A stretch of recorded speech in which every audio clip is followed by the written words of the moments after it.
देखिए, ममता जी तेजी से अपना जनाधार खो रही हैं। जन सरोकार से जुड़े मुद्दों पर टीएमसी के नेताओं के अंदर जिस तरह की नकारात्मकता भरी हुई है, केवल उकसाऊ नारों के जरिए पश्चिम बंगाल में टीएमसी की वापसी नहीं होगी, इसलिए कि अराजकता को पूरी तरह से जनता ने नकारने का मन बना लिया है और अपराधियों का, पुलिसकर्मियों का और टीएमसी के नेताओं का जो संगठित गठजोड़ है, उसके खिलाफ इस बार के चुनाव में जनादेश मिलने जा रहा है। बेहद दुर्भाग्यपूर्ण घटना है और पायलट की दर्दनाक मौत निसंदेह उनके शोकाकुल परिवार को ईश्वर इस मुश्किल घड़ी में धैर्य दे और वो इस जो एक बड़ी अपूरणीय क्षति है उससे निपट पाने में उन्हें ईश्वरीय कृपा हासिल हो।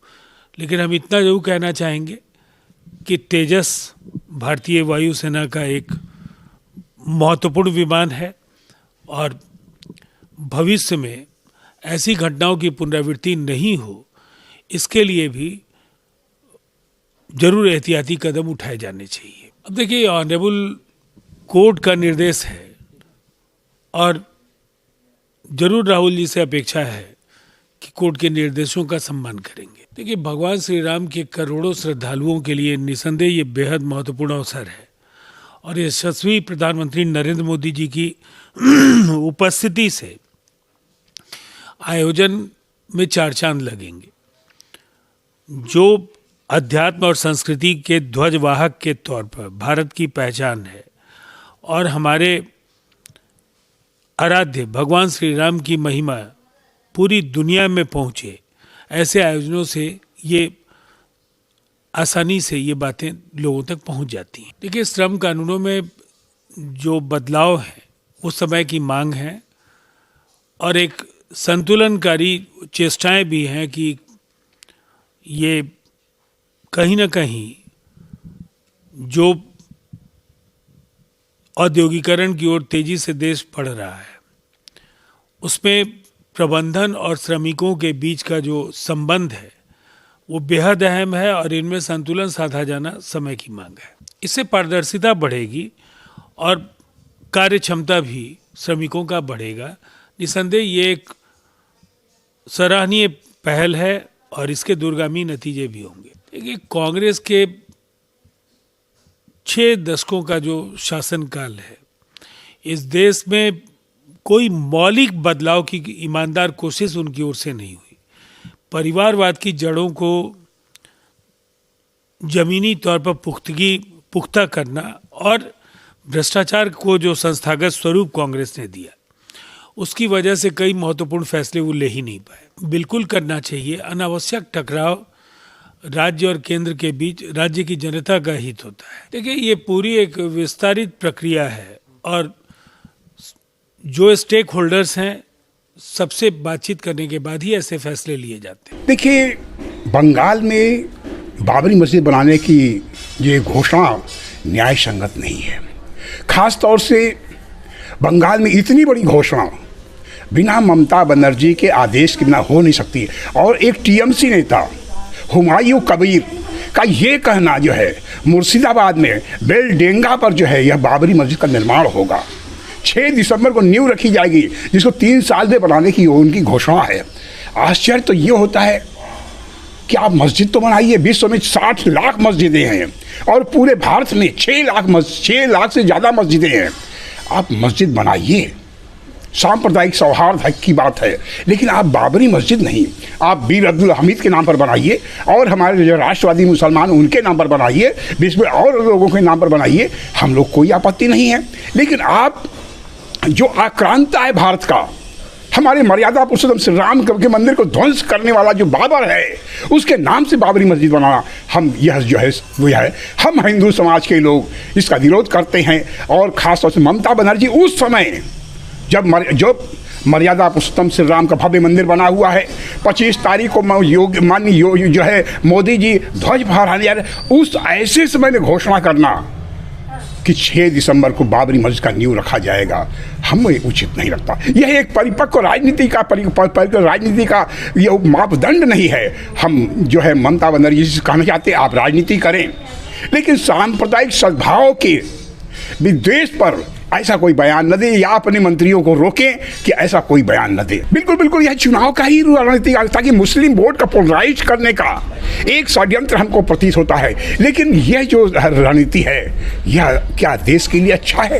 क्या देश के एकीकरण के लिए अच्छा है? देश के सांप्रदायिक सद्भाव के लिए अच्छा है? कि देश के समरसता के लिए अच्छा है? कि हिंदू मुसलमानों का विद्वेष? हम तो बार फिर से कह रहे हैं कि आप मस्जिद बनाइए, लेकिन बाबर के नाम पर नहीं।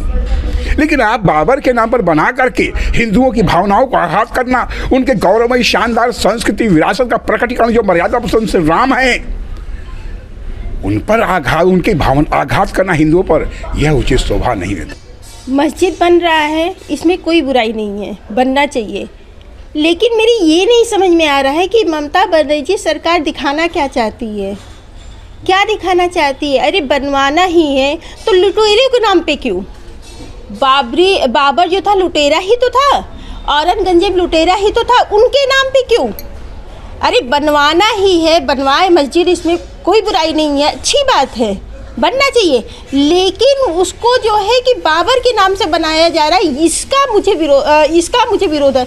अब देखिए यूपी में हमारे योगी आदित्यनाथ है, नंबर 1 की सरकार है यहाँ पर। हमारे प्रधानमंत्री कितना अच्छा कार्य कर रहे हैं, और ये मुझे जहाँ तक लगता है 2026 में मुसलमानों को अपनी तरफ करने का एक इनका प्रोपेगेंडा है और कुछ नहीं, इसीलिए ऐसा कर रहे हैं। इसमें कोई भी अच्छी बात तो नहीं है। एक तरह से ये हमारे देश के मुसलमानों को भड़काने का काम किया जा रहा है। बंगाल में 2026 में जो चुनाव होने वाला है, वो भड़काने के लिए ऐसा किया जा रहा है, दिखाया जा रहा है, जो कि ये इसमें कोई देशभक्ति नहीं है। आपको मस्जिद बनाना है जरूर बनाइए, लेकिन जो हमारे देशभक्त है, बहुत से मुसलमान भी हमारे देशभक्त है, अब्दुल कलाम है और बहुत से है, उनके नाम पे बनाए ना। भला बाबरी लुटेरों के नाम से बनाया जा रहा है, ये बहुत गलत है, बहुत ही गलत है। देखिए ये एक तरह से हमारे भारत में जो मुसलमान हैं, जो हिंदू हैं, सबको ये भड़काने का काम कर रहे हैं। अभी देखिए हाल में ही दिल्ली में अभी आतंकवादी हमला हुआ, उसके सिलसिले में कुछ नहीं कोई बोलता है। कश्मीर में नाम को, धर्म को पूछ के मारा गया, उसके बारे में कुछ नहीं बोला जा रहा है। ये पूरी 2026 में बंगाल में ममता सरकार को उखाड़ फेंकना है, क्योंकि वो जितना भी काम करती हैं सिर्फ जो है देशद्रोही काम करती हैं, और ये एक तरह से मुसलमान और हिंदू को लड़ाने का काम कर रही हैं। तो 2026 में मैं यही चाहूँगी कि इनको उखाड़ फेंका जाए, और जैसे हमारा यूपी है, यहाँ के मुख्यमंत्री देखिए कितना अच्छा काम कर रहे हैं, उसी तरह वहाँ भी सरकार बने, बीजेपी की सरकार बने, और उसी तरह वहाँ के मुख्यमंत्री बने, ताकि वहाँ का भी, मैं बंगाल गई थी, वहाँ पे मैंने देखा था, वहाँ कोई भी विकास नहीं हुआ है, कोई भी विकास नहीं। वहाँ पे सिर्फ जो है धर्म के नाम की लड़ाई चलती रहती है, और वहाँ से हिंदुओं का पलायन लगातार होता जा रहा है।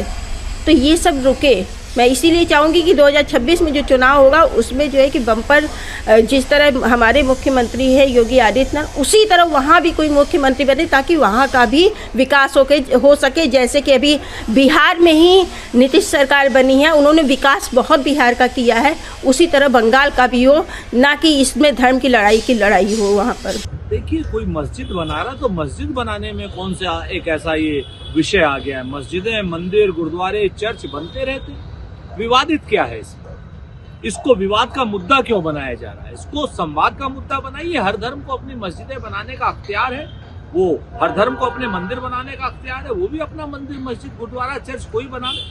देश के संविधान के तहत धार्मिक आजादी, पूजा स्थल बनाना, ये देश का संविधान हमें अपनी आजादी देता है। इसको विवाद का मुद्दा जो लोग भी बनाते हैं, जो हिंदू मुसलमान का मुद्दा बनाते हैं, असलियत के देशद्रोही वो है। केशव मौर्य जी, हमें ऐसा लगता है कि कुर्सी न मिलने की वजह से स्टूल पे बैठे बैठे मानसिक रूप से असंतुलित हो गए। उनके इलाज की आवश्यकता है। आगरा में इलाज होता है केशव मौर्य जी, अभी तो आप ही की सरकार है, वहां मुफ्त में इलाज हो जाएगा। अपने दिमाग का इलाज थोड़ा सा अगर करा लेंगे तो शायद आप कुछ अच्छा बोल पाएंगे। आज की डेट में मुद्दा विहीन तो भारतीय जनता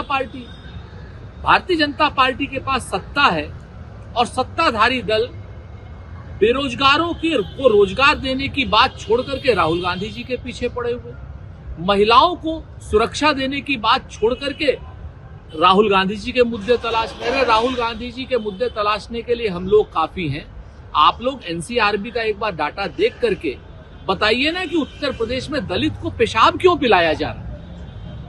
आप बताइए ना कि उत्तर प्रदेश में आपने कहा था कि निषाद जाति को अनुसूचित जाति में रखेंगे, ऐसा निषाद समाज की मांग थी, तभी संजय निषाद आपके साथ था। अभी तक आपने क्या कोई ऐसी चर्चा करी? आप बताइए ना कि आज उत्तर प्रदेश दलित एट्रोसिटीज और महिलाओं के प्रति एट्रोसिटीज में नंबर 1 क्यों है? आप बताइए ना उत्तर प्रदेश में सर्वकालिक भ्रष्टाचार क्यों है? इन सब बातों का जवाब देंगे तो आपको माना जाएगा आप दिमागी रूप से संतुलित हैं, वरना माना जाएगा कि आपको मानसिक इलाज की सख्त आवश्यकता है। बहुत बेहद दुखद हादसा है। उस पायलट के परिवार को, शोक संतप्त परिवार को हमारी हार्दिक संवेदनाएं हैं। और जिस तरीके से विमान दुर्घटनाग्रस्त हुआ है, काफ़ी गंभीर बात है और सरकार को इसकी गंभीरता को लेना चाहिए और इसकी व्यापक जांच कराई जानी चाहिए कि आखिर वो कौन से तकनीकी कारण थे या क्या दिक्कतें थी या क्या व्यवहारिक समस्याएं थी जिसकी वजह से इतना बड़ा हादसा हुआ। हम शोक संतप्त परिवार को अपनी तरफ से संवेदनाएं भी व्यक्त करते हैं और भविष्य में ऐसे हादसे न हो इसके लिए सेना भी और सरकार को भी कहते हैं कि उचित और कड़े कदम उठाएं। अभी सम्राट चौधरी ने नए रूप से नीतीश कुमार जी से गृह मंत्रालय छीना है। नीतीश कुमार जी को अब कैप्टिव बनाया जा रहा है।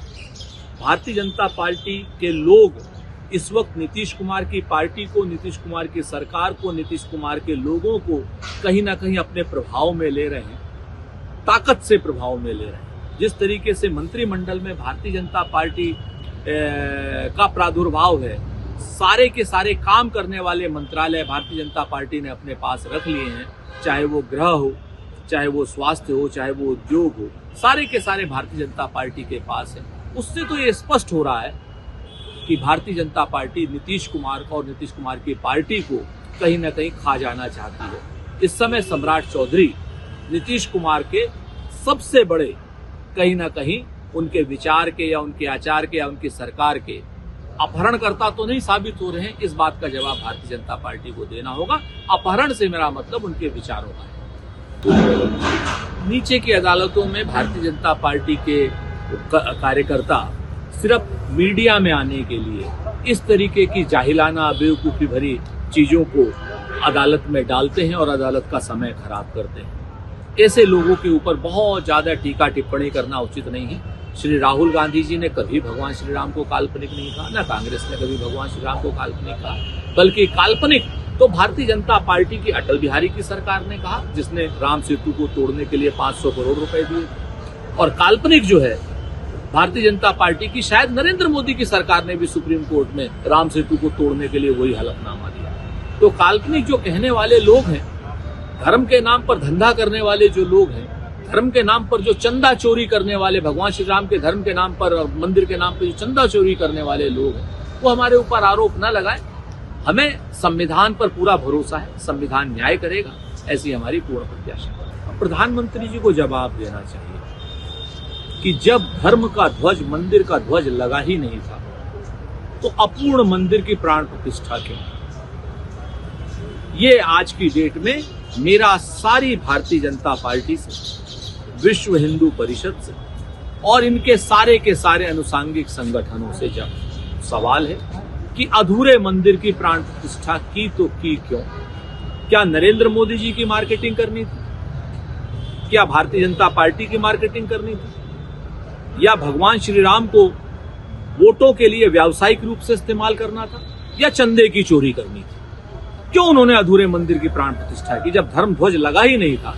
और अब धर्म ध्वज लगा क्या नाम फहराने के लिए दोबारा से प्रभु श्री राम का नरेंद्र मोदी जी आ रहे हैं। तो अब कौन सी मार्केटिंग करने आ रहे हैं? देखिए, भगवान श्री राम के नाम पर जो लोग भी वोटों का व्यापार करेंगे वो पाप के भागी होंगे, श्राप के भागी होंगे।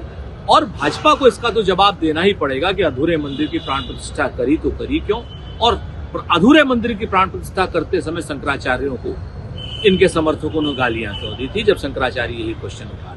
देखिए, कोई भी मंदिर बना सकते हैं, कोई भी मस्जिद बना सकते हैं, लेकिन धर्म को लेकर और धर्मीय स्थल को लेकर राजनीति तृणमूल करते हैं।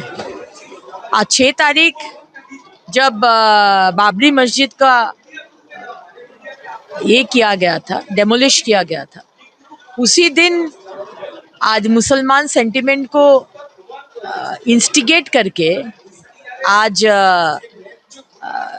ये तृणमूल के जो हुमायूं कबीर वो आज घोषणा कर रहे कि वो मस्जिद बनाएंगे। लेकिन टीएमसी वाले हमारे मुसलमान भाई बहन के लिए क्या काम किए हैं? ममता बनर्जी जो मुस्लिम वोट को व्यवहार किए, मुस्लिम को यूज किए, उनके लिए क्या काम किए हैं? सचार कमेटी में संख्यालघु संप्रदाय को लेकर जो जो काम करने बोले थे वो एक भी काम हुआ है। और ये टीएमसी पार्टी में हुमायूं कबीर भी है। तो सिर्फ मस्जिद बनाएंगे बोल के आप मुसलमान लोगों का उन्नयन नहीं कर रहे। मुसलमान समाज से doctor, engineer, IAS, scientist, IFS नहीं हो रहे, क्रिमिनल्स बना रहे और वो तृणमूल बना रहे। उन लोग का हाथ में बम बंदूक देकर आप क्रिमिनल्स तैयार कर रहे हैं और धर्म का सेंटिमेंट में इंस्टिगेट करके आप 6 तारीख को मस्जिद इनॉग्रेशन कर रहे। ये मुसलमान लोग जो है हमारे भाई बहन, वो लोग डिसाइड करेंगे कि ये सही है, ये गलत है।